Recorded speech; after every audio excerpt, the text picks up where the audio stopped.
Hey everybody, welcome back to the channel. I thought I'd do a quick video on airbrushing. I'm not a super good airbrusher, but I can make my way through a decent paint job. So I don't have a whole lot of great advice, but I thought I'd pinpoint some of the few things you might want to keep in mind when airbrushing camouflage. I guess I'll do a couple other videos as I detail this airplane. But anyways, I'll figure to start off with the paint job. So let's go ahead and go over some of the basics for airbrushing camouflage or airbrushing paint jobs in general. So let's turn the camera around and check it out. Okay, so here we have my Jet Hanger Hobbies F-21 C2 kfir. This is a Marine Aggressor airplane. This used to be a C7 kfir, which really just means that it had bigger canards and a sawtooth on the leading edge of the wing. The real one has some avionics upgrades and some weapon systems upgrades. But anyways, this is the earlier version of the kfir. If you don't know, the kfir is based on the Mirage 3. When that deal went south with the French, the Israelis decided to build their own. So that's why it's slightly different from the Mirage 3.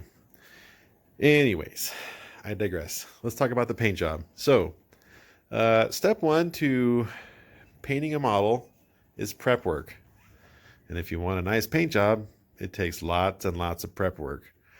This one isn't perfect, but I spent a decent amount of time on it, trying to fix little things here and there, and I got it pretty well covered. There's still some little small flaws in it and stuff, but nothing too major. So what you want to do if you're working on this applies to foam or fiberglass and balsa models. You'll want to use a type of filler. So in this case, I used a chemical-based filler, which is like a Bondo brand, like a glazing putty is what it's called. It's a single stage. There's no second part to it. It just comes out of a tube. I like to use old credit cards to apply it, to touch up little spots. So what you'll do is you'll go over the whole thing, find everything you can that's wrong with it, fill it in, sand it. Then you'll start doing the primer stage. That's what this gray is. The gray is actually just primer. Once you get to the primer is going to show off all of the imperfections that you couldn't see before. And you'd be surprised what you'll end up finding after you primer it. Then once you prime it, you retouch up those little spots that you find, and then you sand that, and then you primer it again, and then you wet sand or dry sand that, whichever you prefer, and then you clean it really good and you start the painting process. So as you can see here, I've got a couple of the colors down. I actually have the bottom color on, but you really can't tell. It's pretty much the same color as the primer. It's just a little bit different. Anyways, one of the things you want to have for doing a decently authentic paint job is documentation. I ordered these decals online for a plastic model, and they give you all the color codes for the camo. Shows you where all the decals go. I don't have any decals yet.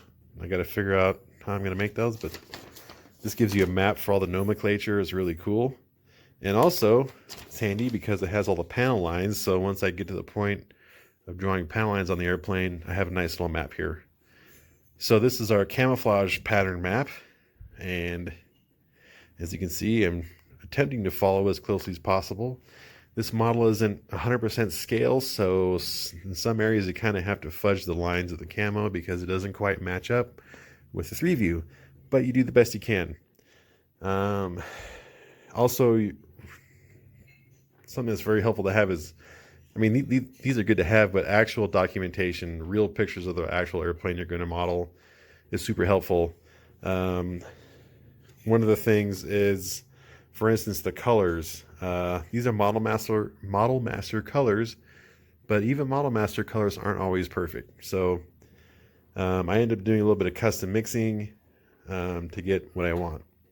That's based on the real pictures of the actual airplane and the way the colors look on the real pictures. Okay, so once you get to that point, you're ready to paint. You choose your paint. I pretty much solely use Model Master's paints and Model Master thinner for the actual paint. I use acetone to clean the airbrush. Now, if you're doing a camo pattern, I like to start with the lightest color first. For instance, let's see, I got a couple of camo planes in here. So this is my little F-20. So in this case, I would start with the gray, then go to the light blue, then the dark blue.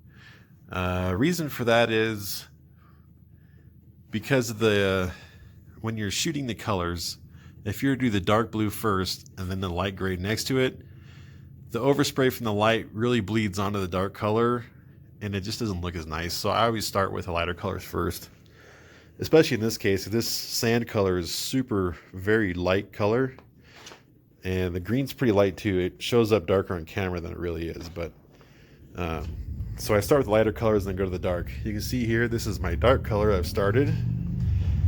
And I wanted to show you guys some of the technique I use for painting camouflage. Now, it can be kind of difficult when you're doing an actual pattern. With something like the Tomcat, it's pretty simple. You probably can't even tell, but there's actually 3 separate colors on this. The tails are a lighter color, then there's the top color, which is pretty dark. You can see a little line right here. That's a division of the dark and the light.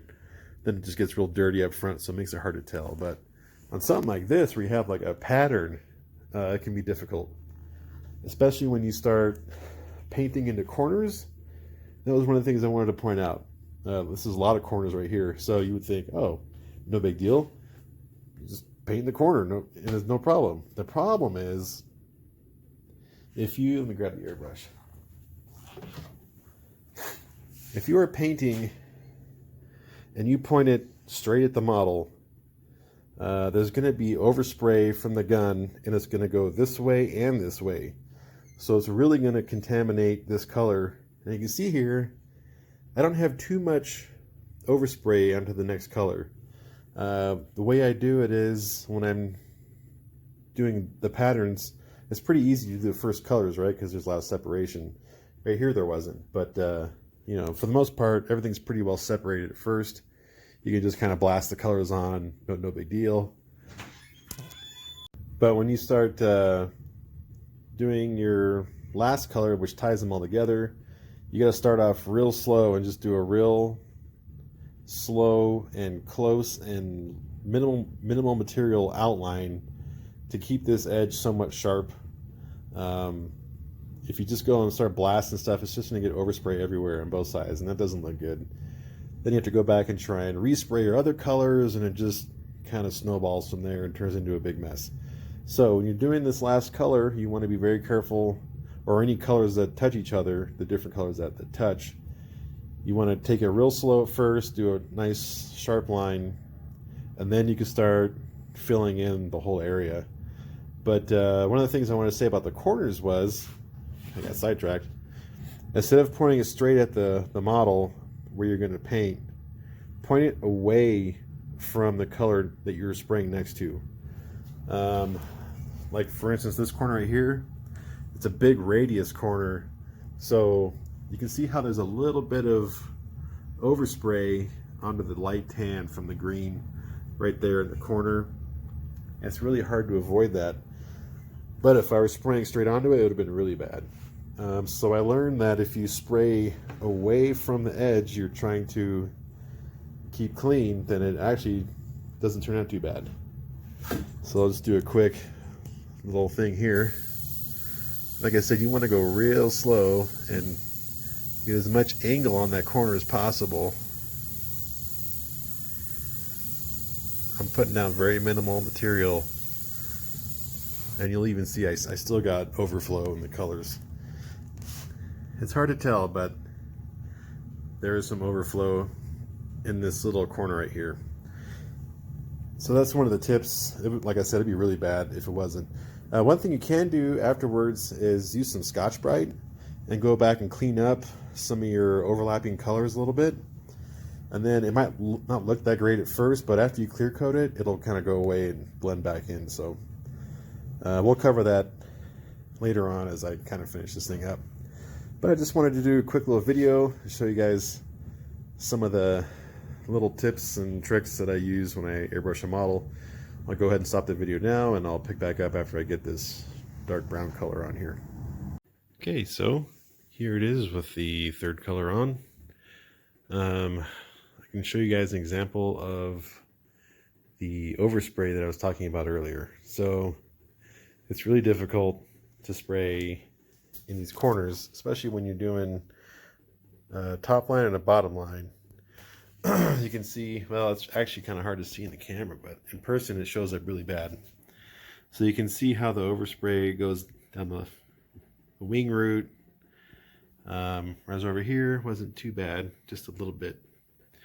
So thankfully the wing comes off, so I'm going to be able to take the wing off and touch up these little spots separately. You can see it's still wet, so it looks a little splotchy, but you'll want to do each color, let it cure, let it dry, and then look for any spots that are kind of light or kind of lined like that. You can go back over them and fill them back in a little bit. Overall, I think it turned out pretty good. I'm going to let this top color dry, and I might have to touch up a few spots. Like I said, it looks splotchy because it's still wet, but I totally messed up. It's supposed to be a huge patch of green right here. I totally missed it, so I'm going to have to go back. When I touch up the green, the same thing happened on this side with the overspray. When I go back and touch up the green, I'll fix that. So you see some of the overspray.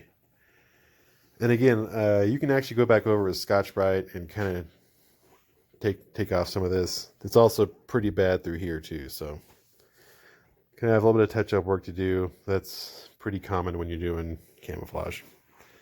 So yeah, hopefully you guys are finding some of these tips helpful.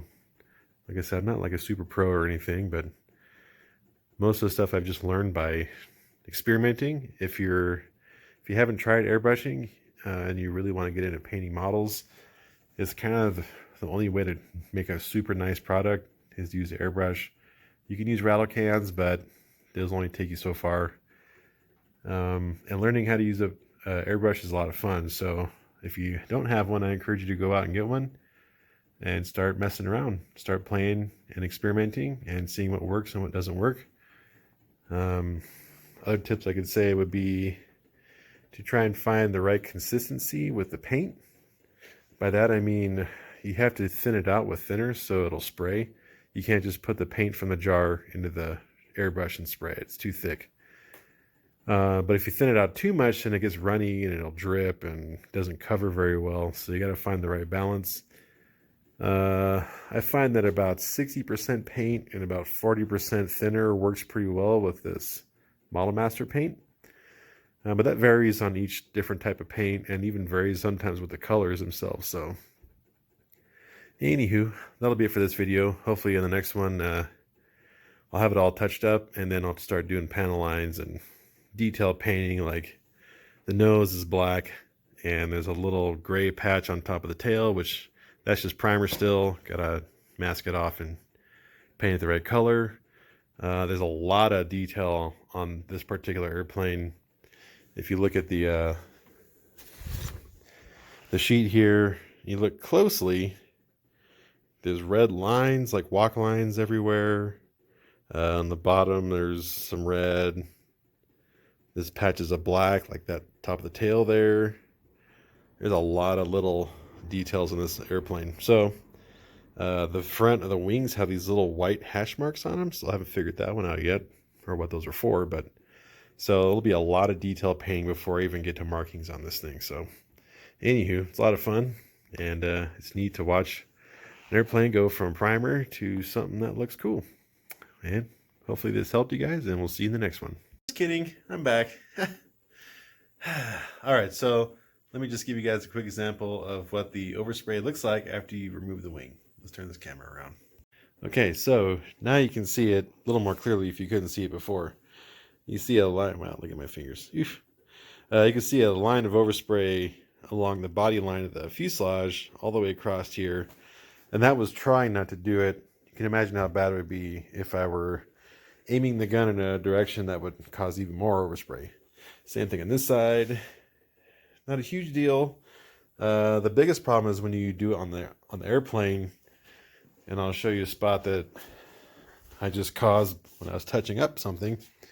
So I was touching up this top line here, and I got it really bad right there. This I should be able to touch up, or I should be able to remove with a little bit of Scotch-Brite, just scuffing it off real light once it's dry.